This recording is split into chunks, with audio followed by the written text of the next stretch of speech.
যে কর্মচারীগুলো রাখছি তাদেরও বেতন দিতে পারতাছি না, দুই একটা কর্মচারী না করে দিছি।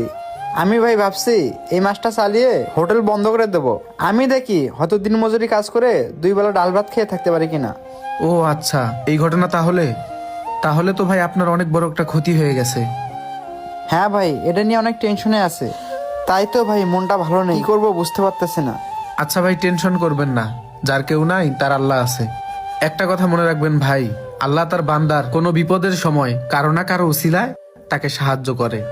ঠিকই বলছেন ভাই, তবে আমাকে সাহায্য করার মতো তেমন কেউ নেই ভাই। কি বলেন ভাই, কেউ নাই? এই যে আমি আছি।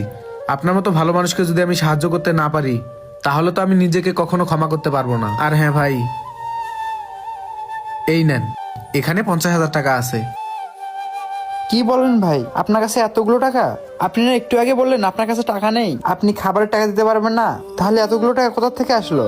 ভাই, এতগুলো টাকা আমি কোথায় পাইছি আর আপনাকে কেনই বা দিলাম, শোনেন তাহলে। আরে দোকান তো ওইটা না, ওইটা মনে হয়। হ্যাঁ এটাই তো। কি ব্যাপার জীবন সাহেব, কিস্তির টাকা দিচ্ছেন না কেন 2 সপ্তাহ ধরে?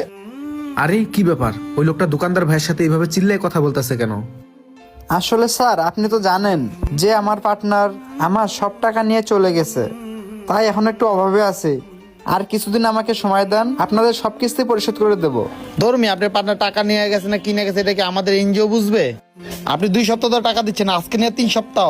আজকে যদি আপনি আমাকে টাকা না দেন না, এনজিও এসে আপনার শাটার বন্ধ করে দেবে, বুঝছেন জীবন সাহেব? তখন বুঝুন কত ধানে কত চাল। স্যার, দয়া করে আমাকে আর কিছুদিন সময় দেন না, আমি আপনাদের সব ঋণ পরিশোধ করে দেব। ধর্মী হাত ছাড়েন, আপনাকে আর একদিনও সময় দেওয়া যাবে না। আমি অফিসে যাই, সবাইকে বলতেছি, ওনারা এসে আপনার ব্যবস্থা করবে। আল্লাহ, এনজিও লোক এসে যদি হোটেলটা বন্ধ করে দেয়, তাহলে আমি আমার সংসার চালাবো কি করে? আল্লাহ, তুমি তো রহমান, তুমি তো রহিম, তোমার ওই রহমান নামের ওসিলায় তুমি এটা একটা ফয়সালা করে দিও। ও, এবার বুঝতে পারছি, ভাইটা মনে হয় অনেক বড় একটা বিপদে আছে, যেভাবে হোক তাকে সাহায্য করতে হবে। বুঝতে পারছেন ভাই? আর হ্যাঁ, এই টাকাগুলো দিয়ে আপনি আপনার ব্যবসার কাজে লাগান, নতুন করে আবার ব্যবসাটা শুরু করেন, দেখবেন আল্লাহ তাআলা আপনার ব্যবসায় আবার বরকত দান করবে। সত্যি বলতেছেন ভাই? আপনাকে যে কি বলে ধন্যবাদ দেবো ভাই, সেটা আমার বলার মতো কোনো ভাষা নেই।